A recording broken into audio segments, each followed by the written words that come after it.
Kalau ngomongin investasi logam mulia, kebanyakan orang langsung kepikiran emas.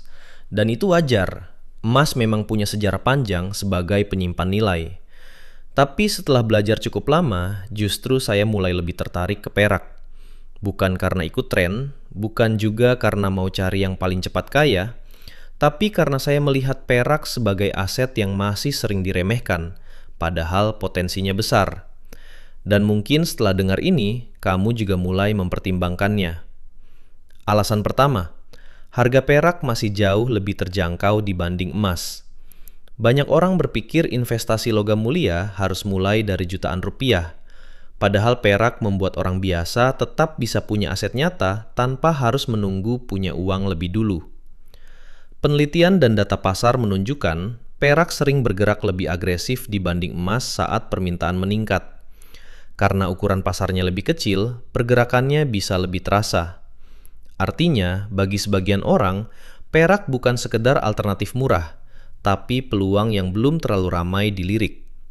Coba bayangin, daripada uang habis untuk barang yang nilainya turun, sebagian kecil disisihkan ke aset nyata yang jumlahnya terbatas. Mungkin nilainya belum langsung besar hari ini, tapi mindset seperti itu bisa mengubah cara seseorang melihat uang dalam jangka panjang. Dan saya suka satu hal dari perak. Dia membuat investasi terasa mungkin untuk lebih banyak orang.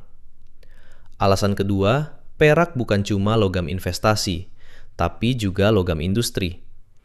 Perak dipakai di elektronik, panel surya, kendaraan listrik, sampai teknologi medis. Bahkan banyak penelitian industri menunjukkan kebutuhan perak terus meningkat seiring perkembangan teknologi hijau dan energi masa depan. Jadi ketika saya membeli perak, saya tidak hanya melihat nilai historisnya. Saya juga melihat bahwa dunia modern masih terus membutuhkan logam ini. Dan menurut saya itu menarik.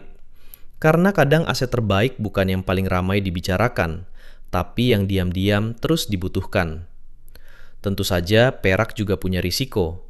Harganya bisa naik turun lebih tajam dibanding emas. Makanya saya tidak melihat perak sebagai jalan cepat kaya. Saya melihatnya sebagai proses belajar menyimpan nilai, menjaga daya beli, dan membangun kebiasaan berpikir jangka panjang. Kalau kamu selama ini merasa investasi itu bukan buat orang biasa, mungkin kamu hanya belum menemukan pintu masuk yang terasa realistis.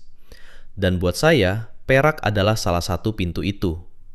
Kalau kamu suka konten tentang investasi perak, logam mulia, dan cara berpikir finansial yang lebih tenang dan masuk akal, follow sekarang.